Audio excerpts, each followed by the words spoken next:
Hi, my name is Sandy Gutman, and I'm an assistant curator at the Hirshhorn Museum and Sculpture Garden.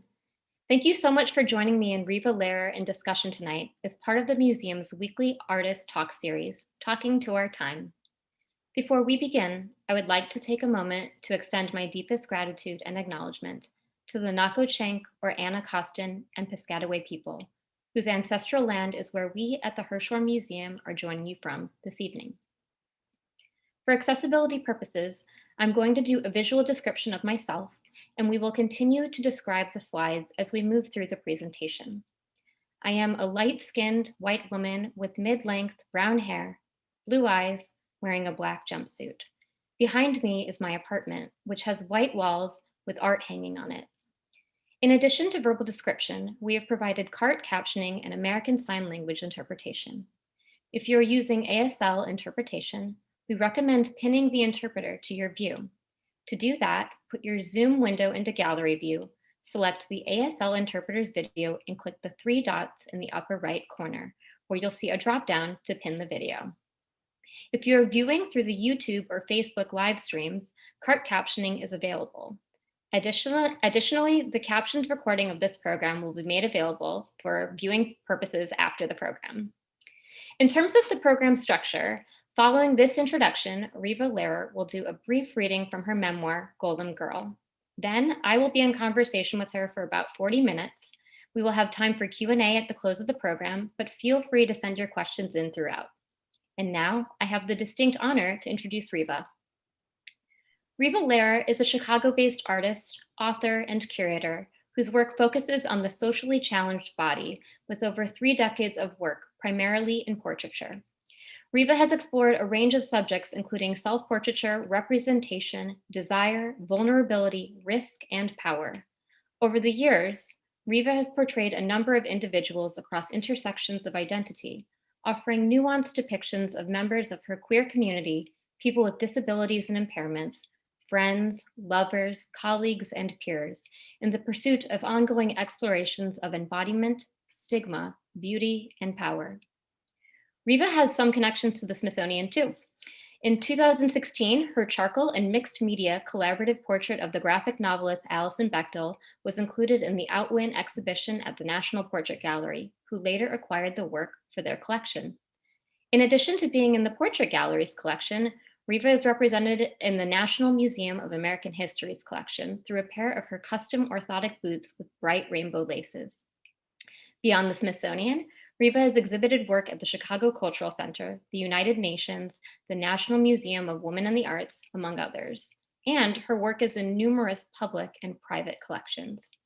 In 2020, Riva published her first book, Golem Girl, a memoir, with One World imprint of Penguin Random House, which in addition to being an incredible book, was shortlisted for the 2020 National Book Critics Circle Award. When she's not in the studio or writing, Riva can be found on faculty at the School of the Art Institute of Chicago and instructing in the Medical Humanities Department of Northwestern University. We have quite a treat tonight with Riva reading from Golem Girl, which I'm eager to share with you. So without further ado, I invite Riva to please turn on your video. You'd think after about 1,000 Zooms, I would know when to turn on the video. Fantastic. Hello. Hi, everybody. Thank you so much for being here. I know that we all have many, many things to do in our lives and many, many Zooms. So thank you for being on this one. So the first part of order is to switch to the reading glasses. All right. Which shall come back and forth all evening. And I have to get to this program so I can see my book. Okay. So before I read, just a really quick sort of orientation. The book, as Sandy said, is a memoir. It traces my life as a disabled child growing up in Cincinnati, my experience of medical history, what it meant to be disabled at a point in time before the ADA, before most educational programs existed, before there were curb cuts, and what was thought of us at that time. And that time very much formed what I thought I could be as an artist. For many years, I didn't think I could be much. And sometimes I think about how unambitious I've been in certain ways through my life because of this crushing weight of being told that not only should I not be doing work about impairment, but that venues and schools and even art supply stores sometimes were so inaccessible that they collided to make making work really hard. So the part of the book that I'm going to read, the chapter is called Picture of Dorian Gray. Every chapter in the book is titled with a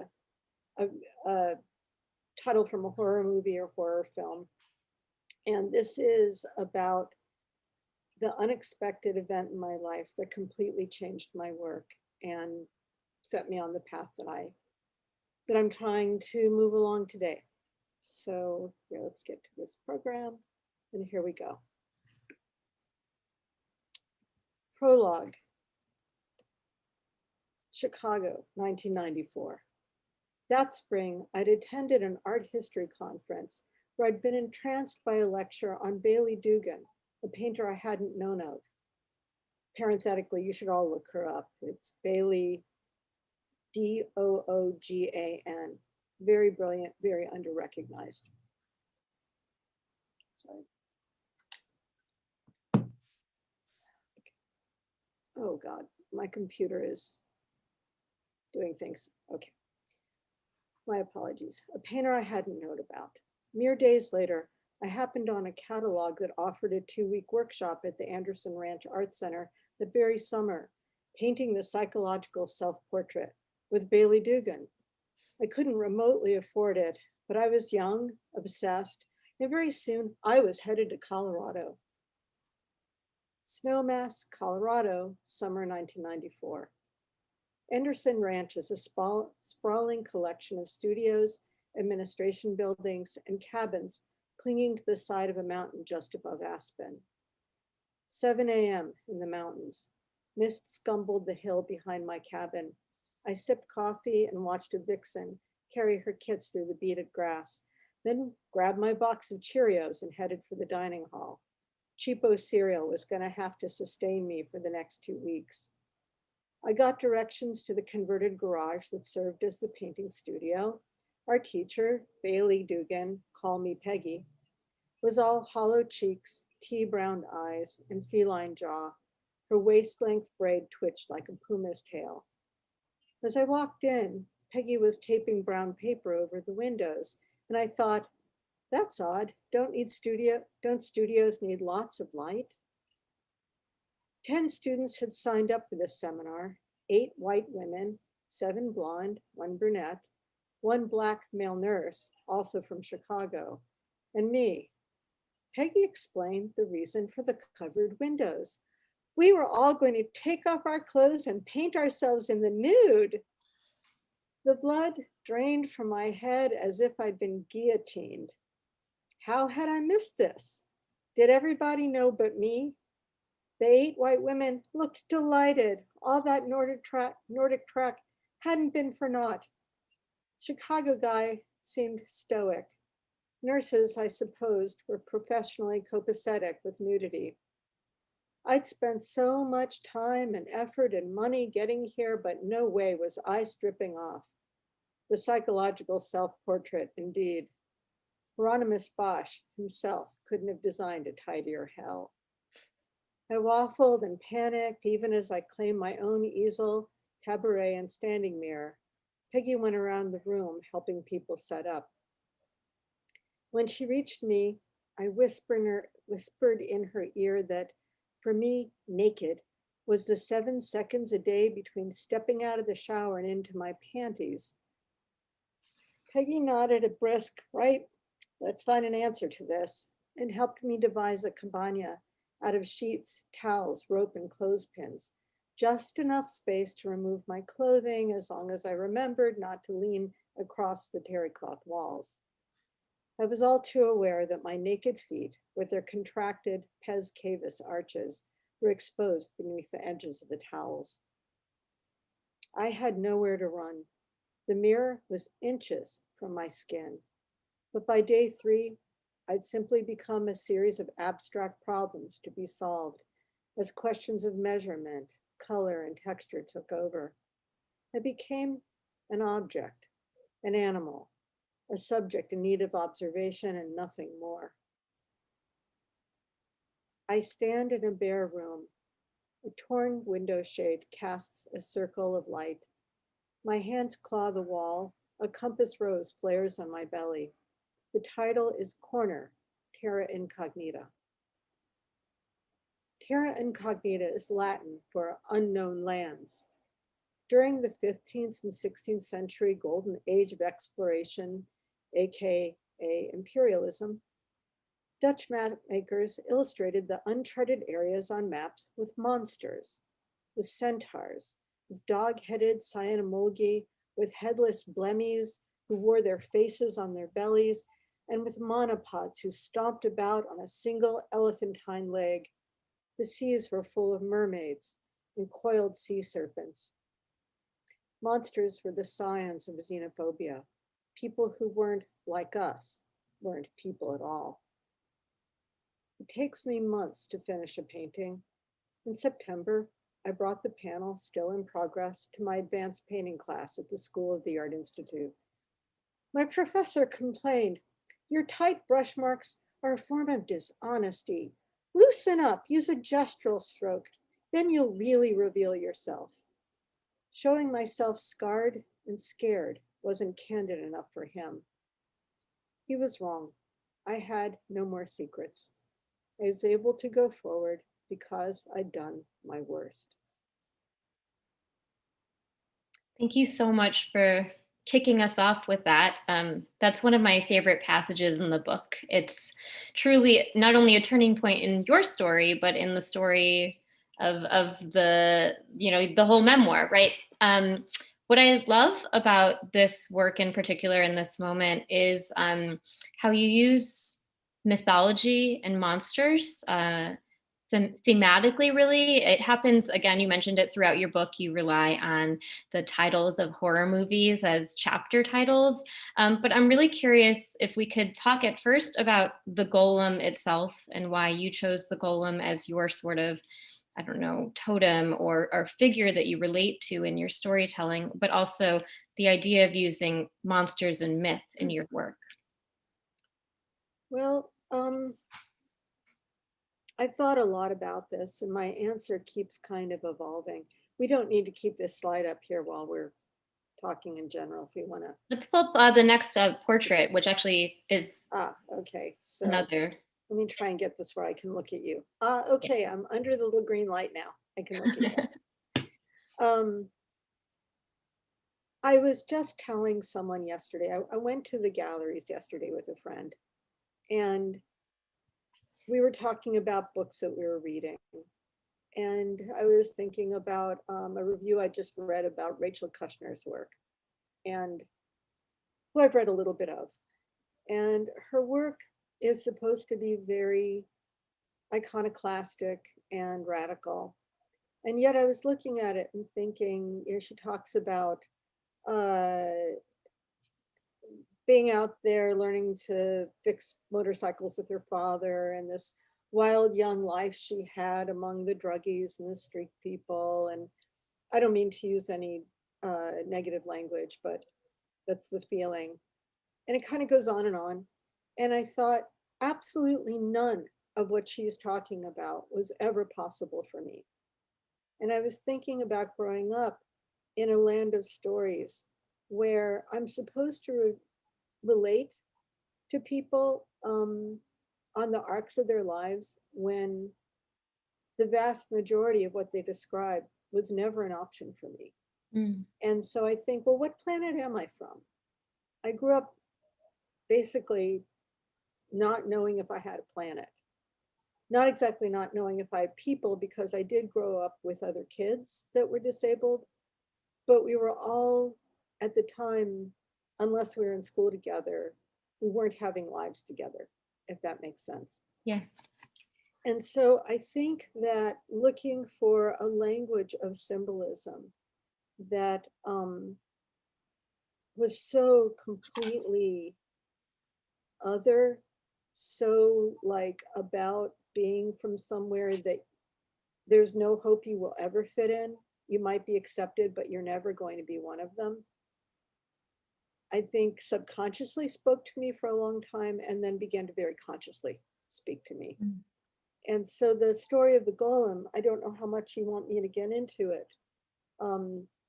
There's a lot involved, but it is a Jewish version of a monster that particularly speaks to my experience. How much do you want me to explain the golem? I I never know think what just like people. a brief intro, like what it is. I don't know how many of our sort of audience members are familiar with the sort of mythic story of it. Well, most of you guys will know of Gollum. And in fact, everybody keeps calling this Gollum girl. And no, Go it's them. not Gollum, it's Golem. In Yiddish, it's Goylem. So briefly, the story is of a rabbi who's given a mystical vision about how to save the Jews of Prague from a terrible pogrom. And a pogrom, for those who don't know, is when the Gentiles of a city or a village would go into the Jewish quarter and destroy the belongings, kill the people and rape the women, and often just atrocities that we know from many cultures. And war stories across our planet. And so he gets this mystical vision about going down to the river and making this man out of mud. And he does, and he's given this prayer and instructions about how to bring it to life. And so the monster rises up and it starts to go out in the night and capture the people who are planning the pogrom. It hasn't happened yet. And yet each time it goes out, this is part of what began to speak to me, is that each time it goes out, it gets bigger. And the interpretations I've read are that it's hubris. I don't think that's it. Based on my own experience, once I started to be out in the world, I started to be bigger and to understand how I might interact with it, even if I didn't fit with it, Mm-hmm. and to have my own ideas and my own purposes. And I think that this is a story of a lot of monsters over time, including Frankenstein, including Gollum, including Data and the Borg, and a million others, Robot and Pinocchio is another one, that when the monster goes out in the world and it stops just being a problem-solving tool, it becomes unruly and starts to want to be itself. And in many, many stories, that's unacceptable, including in the Golem. Mm-hmm. And it's destroyed. It's destroyed. And so I thought the other part of that is that the Golem is built. And as a person who thinks of herself as having been built through surgery and through medicine, and also culturally, but literally built through medicine.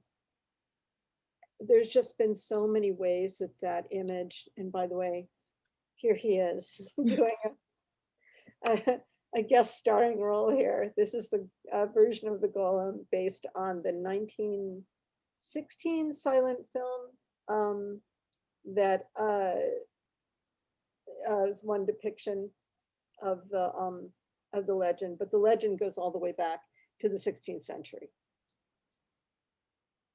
And I wanted to actually just jump in and realize we didn't describe the first slide, but I'm going to describe the slide that's up right now.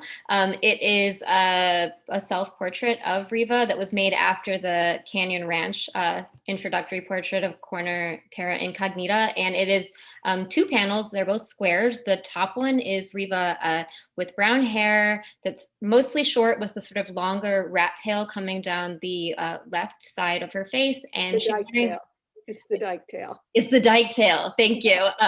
My generation always called it the rat tail. But she's wearing like a black tank top that just the panel crops just above the breast. And then below it, in what would, I believe, be your actual height, it cuts down to where I would say mid-calf. And we see her calves and big orange socks, and then her black orthotic shoes, custom shoes. If we want to go actually to the next slide, I wanted to keep parsing. Well, go back 1 second. Oh. Because that is actually my first depiction of myself as the golem. Yes, it is. See, but on my forehead is the word that brings the golem to life, which in Hebrew is emet, Emet. which means truth. So Right. I've done it as a scar across my forehead. Right. And you actually close the book, the end of your book talks about the Hebrew word and how it is transformed from emet, which is truth, to met, which is death. And it's a really sort of powerful and poetic, again, mythological approach to thinking of yourself through your stories, but also through your art. So let's go to another portrait.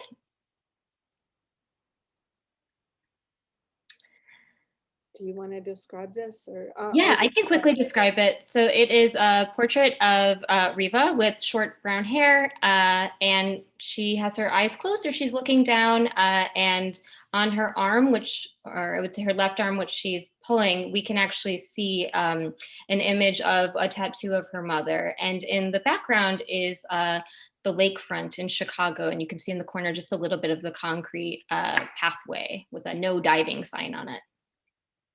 It was done the same when I reached the age that my mother was when she died. Right.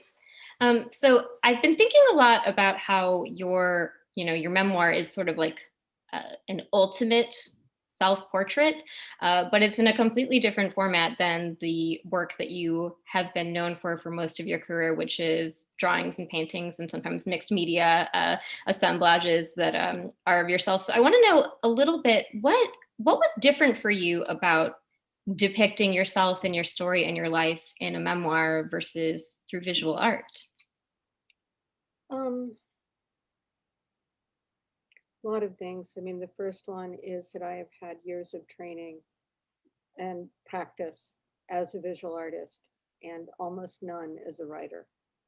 And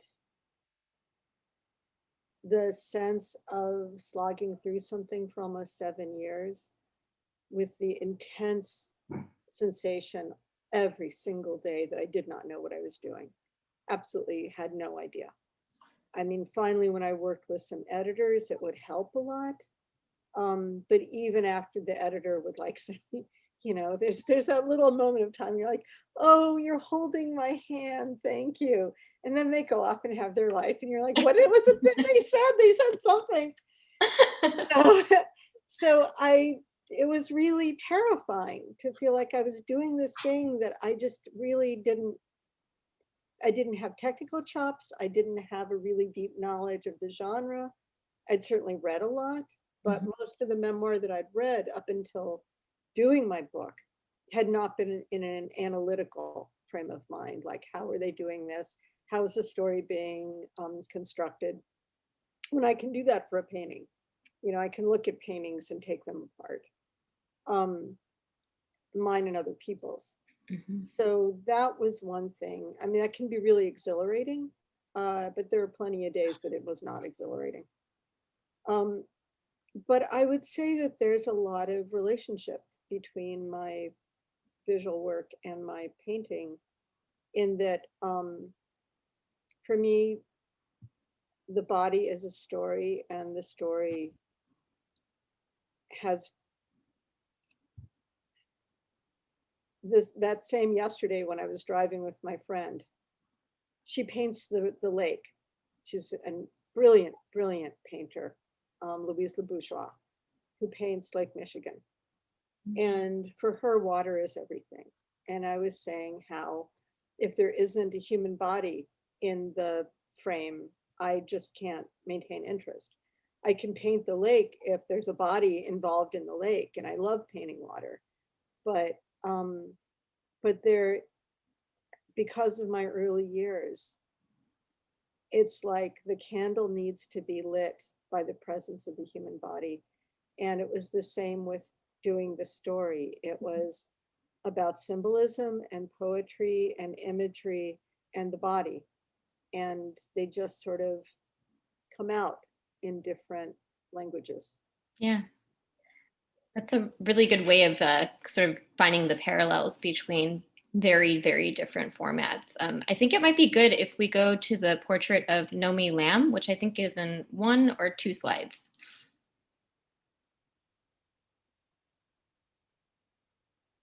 There she is. There she is. So I wanted to jump ahead, take a little bit of a departure from self-portraiture to portraits of others in and out of your community. I found this lovely quote where you said, quote, "Making a portrait can feel like falling briefly, if abstractly, in love," end quote. And I feel so much of that when I look at your work. I've been, I was introduced to your work back in 2014 when I was in grad school, and there's something incredibly mesmerizing about every single one of your portraits for me. A huge part of it is the gaze. Many of your subjects often have a very strong outward gaze that I think really captures the viewer, but also the use of symbols, and especially in this series, totems and familiars, where you have an engaging conversation with the subject about a symbol or object or animal that sort of stands in for them or could rescue them or heal them in some way. So I'd love it if we could talk a little bit about this project, and I will quickly describe the image before you answer. This is a portrait of Nomi Lamb, who is a larger figured white woman with brown hair, and it looks like she's wearing a dress, and she is an amputee, and she's underwater, and with her is a seal that is also swimming alongside her. She's actually wearing her bathing suit. It's a bathing suit. Okay, thank you. Suit. And she, well, Nomi is, again, almost everybody that I work with is someone that I would highly recommend our audience to look up if they don't already know them.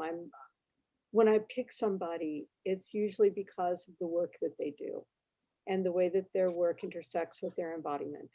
And that's not just the morphology of the embodiment, it's how they perform their bodies. And I'm really mostly focused on people who experience stigma.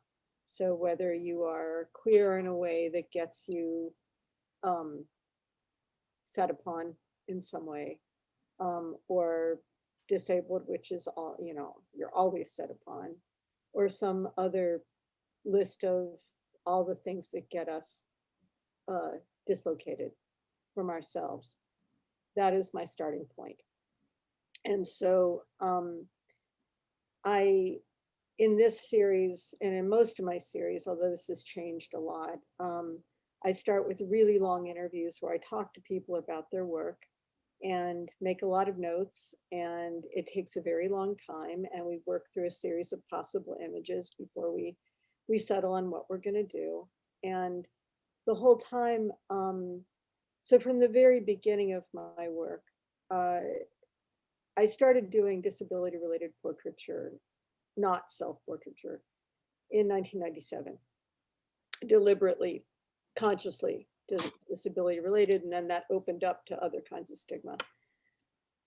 And what I was very, very aware of, and still am, is that for so many of us, being looked at is really painful.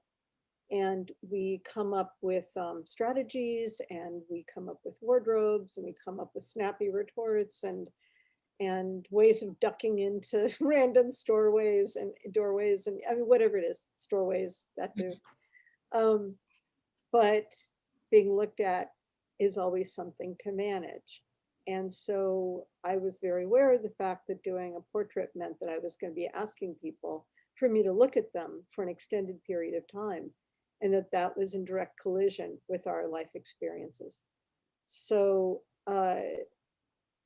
as I move through my projects, as we talk about them, it's always been about, as I've gone through, how can I be more attentive to the desires of the person? How can I listen better? I've made some major mistakes. I do not want anybody to think that I've been like on some kind of flawless trajectory of perfect listening. Sometimes it's really hard for me to listen, which is why I think I'm so aware of really trying to develop that practice. And so with Nomi, we were talking about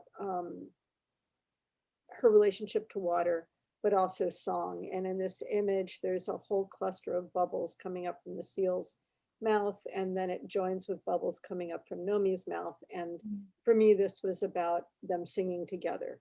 Their songs were braiding. There's a lot more going on in there. I guess that's, these are large. This is a large charcoal drawing, at least large for me. I'm only 4'9". So it is not easy for me to make a very sizable work. For a long time, I worked actually in miniature. These are not, thank God. I don't, the eyes are not going to do that ever again. But I'm now working at the maximum capacity of my physical self, and it's not considered, they're not considered to be very large works. And it's really frustrating for me. I mean, sometimes I'd really like to be doing big, spectacular, half wall size pieces, and I'm a 63-year-old cripple.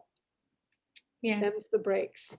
Yeah, sometimes I think, we work with a wide variety of artists at the Hirshhorn, and some of them have massive studios, multiple studios with tons and tons of paid assistants and fabricators, or they hire someone else to make it. And so you're working in a very different, I would say, rigorous, not that what they're doing is not rigorous, but it's a rigorous, hand-drawn, hand-sketched over many often sittings, with interviews, and it's also very collaborative, where it's not just the interviews, but it's like reviewing of the images and agreeing upon how you're going to move forward. And I think not only about size, but also time. Each one of these takes so much individual time and energy, because you are trying to, I would say, negotiate that power relationship between the subject and the artist, but also in the end, ultimately, the viewer and the artwork. So it's very interesting to think about how your work has all of these layers about power and the gaze and representation, and you're unpacking all of that over many months and sometimes many years. And I think it's super exciting that even though these are technically smaller on the scale of, the grand scale of art, they pack a lot of punch. Well, some of the paintings take up to a year. Yeah. The one that took the longest was 2.5 years. And it's not even that large a painting. It's just very complicated. And the thing that drives me nuts about what people understand about my work is that, and I know that a friend, hi Dorothy, if you're here, from the National Portrait Gallery has heard me talk about this a lot, that when you go into the museum and you see a portrait, the thing that disappears is the relationship between the artist and the subject. And for me, I've really come to believe that the actual product of a portrait is not the object. It's the relationship between the artist and the subject. And that a profound portrait is one in which both, or at least one entity is really changed, and hopefully both participants are really changed.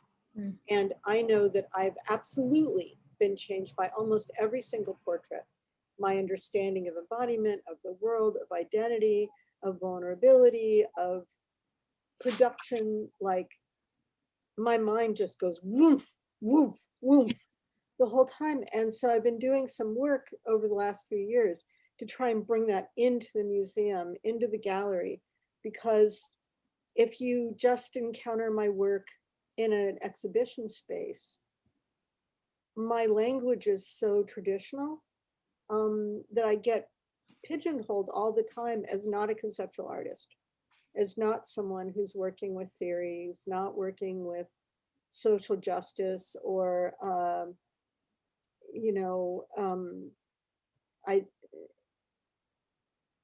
a complexity of identity. And you don't often have the space to say, well, this is what it was like between us.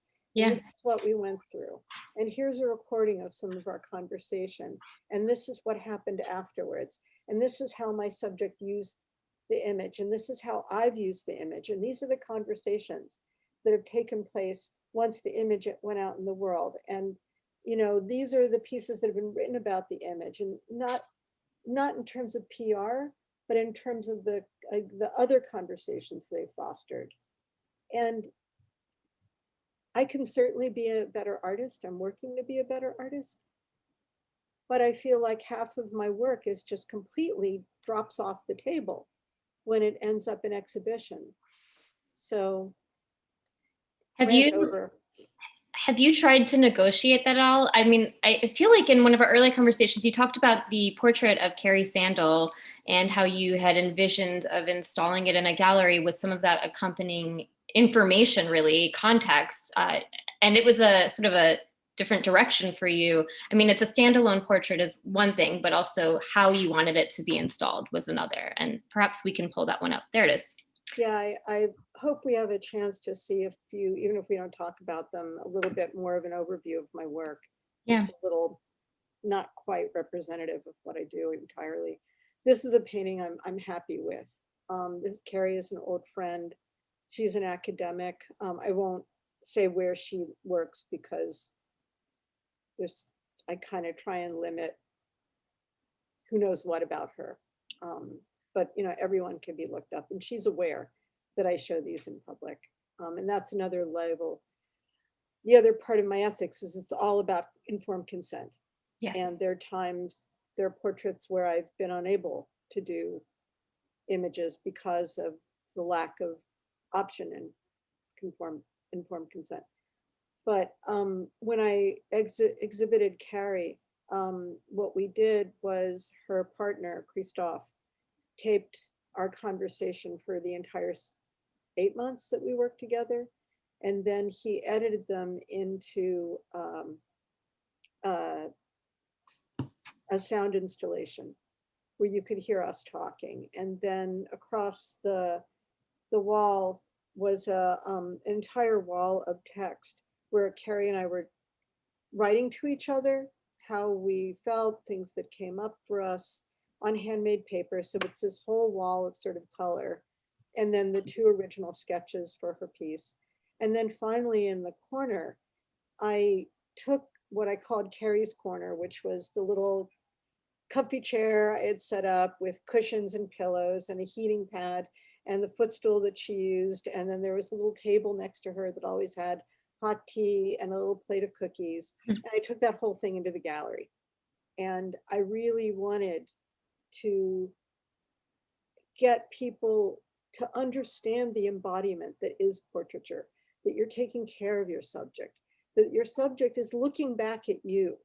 The whole time you're looking at them, they are looking at you, unless you have them posed like this, in which case I don't do that, but you know, it's an option. So Yeah. it's be kind of restful. Now that I think of it, maybe I will do that next time. Just look over there, okay? Just keep looking. Well, that's another thing to talk about is what I'm doing now. But it's really important to me for people to consider the genuine embodiment of the subject and of the artist. When I take my classes into the museum, one of the classes I teach is I go around with my students, and it doesn't matter if there's no right or wrong answer, but I have them try and imagine the body of the artist, like not just the socioeconomic, racial / historical aspects, but how tall do you think they were? What was their wingspan? How strong were they? How was their eyesight? Do you think there were other people around? Like, let's just look at this piece as a piece produced by a body before we talk about what we think of it. Let's think about what kind of body might have produced it. Because this thing about big work, about really gestural work, really energetic work, there's a level at which it can be misogynist. That it's about the big, super able, tall, strong Superman body. And the perfect example is Jackson Pollock. Yep. You know, or a number of the Abex people, Barnett Newman, Robert Motherwell, you know, versus Lee Krasner, who did something completely different. And it's this monumentality that we just worship. Why do we worship it? We generally don't have living rooms. Like, it's not about that. It's about imagining the super able body. Yeah. I'm wondering if we could actually go ahead to the slide that depicts Alice Shepherd. Sure. And while you're pulling it up, I'm really kind of curious if we could talk. I know we've talked a little bit about power, but I really want to talk about how you upend this idea of, the sitter or the subject not having as much power, and also thinking about like who they are on multiple levels, like what they do, how they can actually be a really active participant in the process of the creation of a new body of work. And I'm going to describe this really quickly. Stop, if you don't mind. Yeah. If we have the slide of Finn Enke, I'd Yeah. rather talk about that one. Perhaps, yeah. Let's pull because every image we've shown is of a cisgender woman. Yes, thank you for pulling that up. And I would like to, there are men in here and there are trans people in here. And I'd like to go back to Alice for a moment because there are also people of color in here. But just to put a pin in it for a minute, to start with gender. So go ahead. Yeah, so first I will describe this image. This is a portrait of Finn Enke, who is a light-skinned trans person. He is seated on what looks like it's a chair, but it also, his legs and coming up his torso are these little sort of like body, sort of like, what are they called? Where the toys and erector set. The toys that connect. So young, it's so cute. It's so good. And then he's reaching towards his chest and wearing a blue tank top and a sort of olive green shorts. And he looks a little bit comfortable, but also a little bit pensive. So this piece, Finn was starting to, and he's written about this, I'm not betraying any confidences. He was, had recently come out as trans. He was debating about whether or not to take testosterone. And I was asking him what taking T would do for him that he wasn't currently experiencing. Not in a confrontative way, just purely like, tell me more about this. And so he said that this wasn't quite his body. And I said, can you explain to me what your real body is, or the body that you think that you're longing for? And he said, well, it's really kind of here. And he held his hands just in front of his torso, just a couple inches. And I said, stop, that's our image. There it is. You're showing me the body that you're going to move into. So it was just so moving to me, that moment. And but so this is part of, and Alice is part of this series called the Risk Pictures that I've been doing for the last few years up until COVID, where because of the ongoing desire to be as vulnerable and as at risk as somebody is when they're sitting for me, because think about, when I do this live, when I do these lectures live, I have my audience pull out their iPhones and I ask them to find 2 pictures of themselves on their iPhones. Find one where you think somebody took a really good picture of you and one that you still kind of hate. And then let's talk about how you feel about both experiences, like feeling like you were seen well and feeling like you were not seen in the way that you wanted to be, or seen badly. And so when I'm drawing or painting someone, I'm not a super technical realist. There are going to be things I screw up and get wrong. These are not photographs. And so somebody has to kind of bear with me that they're going to be a little bit off, a little distorted, not intentionally. I'm, as much as I love Alice Neel, I don't do Alice Neel. I'm really trying to get it right. I really am. Yeah. So and they're in my house, and they're, on my schedule, and. So what I decided to do was come up with this project where people would commit to 5 sittings, 5 live sittings, and then each sitting would be 3 hours. But at the 2 hour mark, I put on my coat and I walk out the door. And what I tell them, and what we've agreed to, is that during the hour that I'm gone, they have total control of my house. They can look through my stuff, steal my stuff, eat my stuff, sleep in my bed, go on my computer. I don't actually say that part, but I leave it on. I don't log off. I leave it on. And I mean, I just leave everything as wide open as I possibly can. And then, but in exchange, they have to alter their portraits. And so with Finn, I actually left him the keys to my house for an entire weekend because I was going to Philadelphia and he was coming in town, and I trust him just completely. But you never know. You never know. So I left him my keys, and he put in all the little monsters. He put in the sailboat, and it's hard to see here, but there's a grasshopper, there's different things going on, but there are a lot of little monsters. And then on his knee is himself as a trans child.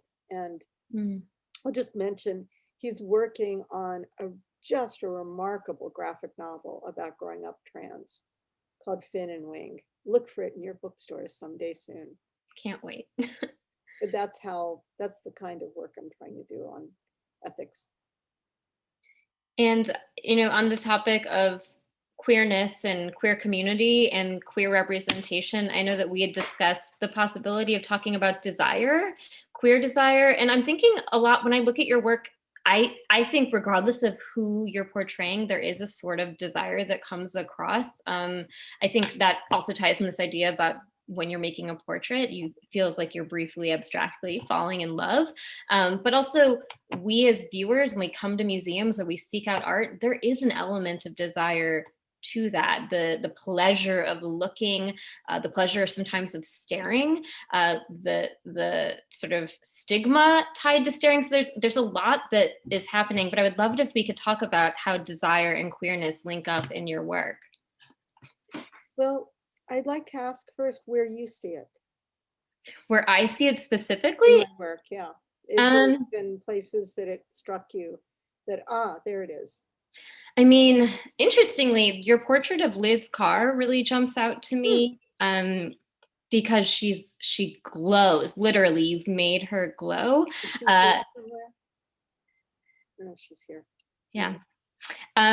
But also, I mean, it's not in this presentation, but in your very early work from the early 90s, where you were dipping into making these small portraits or paintings of women together on the cusp of touching or sitting on beds together. Like you talk about in your book how people didn't see that as queer or as lesbian.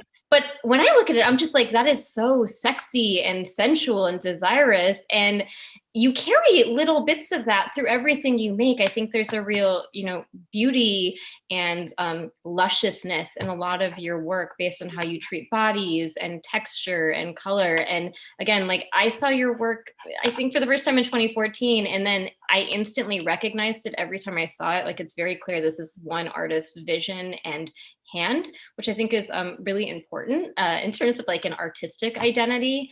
So it comes across in different ways, even if the people you are painting or drawing are not queer, there's still like this desire that comes out in it.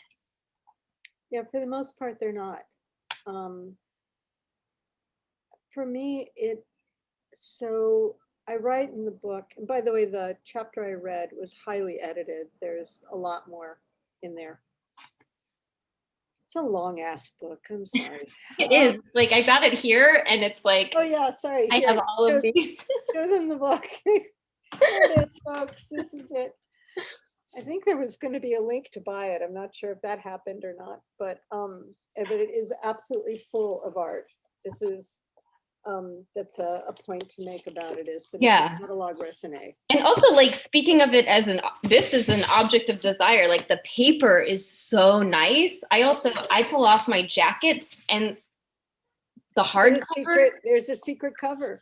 It's incredible. I took this off and I was like, this is a double. I got a twofer out of this. It's incredible. They lavished so much love on this. I'm incredibly honored. And there are not a lot of books like this.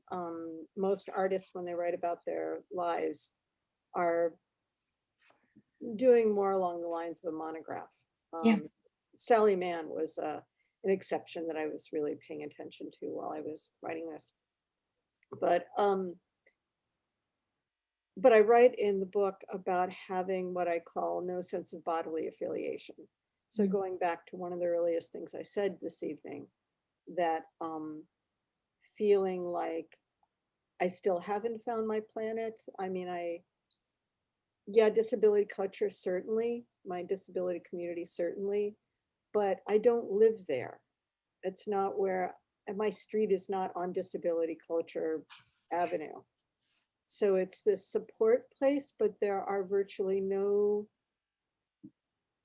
no neighborhoods of disabled people. There aren't even usually whole families of disabled people. There are some, but that's not the norm. Most of us are one or two, maybe in a family, especially if we acquire our disabilities. Mm-hmm. And there aren't yet culture centers or museums or, there used to be Society for Disability Studies conference every year. That stopped. So I have a community, but I don't have a planet. And so I don't see myself reflected every day at all. And so what that has produced, one of the things that made that happen is that I kind of have this free floating sense of self where I'm not quite female. I'm certainly not male. I mostly don't feel like a person. I don't have a word for what I am. Mm. And so because of that, when I'm looking at a person, my erotics are so not defined. Like when I was young, I would say I was bisexual because it was a word, but that's not really it. It's really more like this kind of untethered, unmoored, oh, this person feeling. Then I'm bringing a lot of filter to it. I mean, I have tastes, I have things that will catch my eye. It's not like that. When we're talking about relationships. Yeah. But when we're talking about, and even then, you know who you are. But in portraiture, the desire just seems to come up from this extremely unfiltered place. And for me, that's what queer is queer about it. And I mean queer not just in the LGBTQ plus sense, but in one of the oldest meanings of queer, meaning just strange, just aberrant. Yeah. I identify with that as much as anything else. That's lovely. Thank you so much for answering that. And we actually have a question in the Q&A box that just came up asking, how do you define desire? It's a pandemic. Don't ask me that right now. I'm single. I'm alone in my living room. I try not to think about it. OkCupid is not a place for people. Moving on. I don't really have an answer for that. It's an interesting question, but it is. I mean, it really answer it right now. We could also like reframe it. It could be desire in your art, but we could also, there's a really, I think, exciting question also that just has been in the box. Says it's from Dorothy Moss, so she's here. Riva, in your memoir passage that you read at the beginning of the program, you talked about seeing yourself as an object. Did that feeling of seeing yourself outside of yourself lead you to portraiture? And do you see your portrait subjects as in some ways versions of you? Well,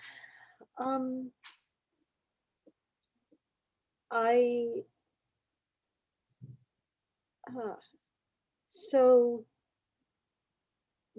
particularly before I was 40, or up until I was 40, when I had most of my major surgeries. There is a thing that I talk about in the book about feeling like I'm living in an unstable body. And I don't mean health, although that was there too. But it was that it was always going to keep being remodeled and changed, and mostly absolutely not in ways that I had much volition over. I had to do it or I was going to die. Although there are other surgeries that when I was younger about being normalized. So I was always kind of caught between, that's a whole other long thing, about the difference between surgeries that are meant to normalize you and those that are meant to save your life. And I think that our culture very much doesn't bring nearly enough analysis to the difference between them and also what it means to save your life. I'm reading right now a brilliant book called Face On, which is about face transplants and sort of contrasts that with uh, cosmetic surgery and really questions our idea of what it means to save a life. But the point is that I never got to really embrace my body as my body. It belonged to other people. Right. So, but then also, I also in the book, I write about this thing called leakage that I've thought about a lot. Because if you look at my work, you'll often see aspects of my body in the bodies of the people that I depict. And it's completely involuntary. It's totally unconscious. It's totally not meant. But you'll see proportions that are off or exact, I drew my dear friend Tim Lowley and he has my brother's nose. I don't know why, but I think I called him jokingly my brother, and I think my brain did something where it wasn't my body, but it was, I even brought my brother's body into it.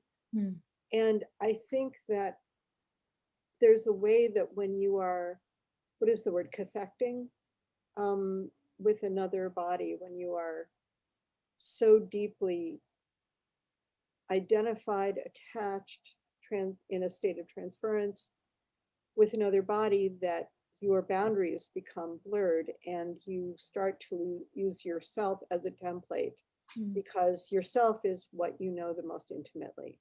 And so the very act of intimacy ends up making you entwine each other. And it's, as I say, it can be seen as a mistake. And it is, in a way, it is. But it's also a way that if there isn't some blurring of self in a portrait, I'm not sure why you're doing it. If there isn't some way that you're taking yourself apart a little bit or giving yourself over, because it's really not about narcissism. Be aware that I do not like my body. This is not about celebrating the glorious Reva. So this is not like, oh, I'm so wonderful, I need to bestow. It's really not. So I'm still trying to think through it. But yeah, I think that's the answer I would give there. That's great. And on that note, I feel like since you mentioned your book, we had somebody ask, where should we buy your book from? Is there a bookseller that you would like them to support as they go out to find it? Yeah, well, first off, any independent store. If you're in DC, Poetry and Prose, or Politics and Prose rather, with Busboys and Poets. Are they still there? Yeah, they've expanded actually. Oh, yay, Busboys. There's like multiple locations now. And so those are great. Afterwards, and DuPont Circle is great. In Chicago, Women and Children Books is fabulous, and they've been incredibly supportive of me, as have Bookends and Beginnings in Evanston. But I would mainly say support your local indie bookstore. They are having a hellish year. Hellish. I mean, Amazon's doing fine. Amazon's romping around with his big snompy feet. But your indie bookstore is suffering. So please buy my book, but buy it there. Yes, yes. And on that note, I want to thank you so much, Riva, for joining us from afar, and everyone in the audience for joining us from afar, whoever you are. I also want to thank Antonio for providing ASL interpretation tonight, as well as Shanti for being our captioner, and my colleagues at the Hirshhorn for all of their support, not only with this event, but for all the events that we do. And we look forward to seeing you all next Thursday when Johnny Jetzer, our curator at large, will be in conversation with Jan Bo. Thanks so much, everyone. Have a great night. Bye, Riva. Bye. Thank you. Thank you. Thank you.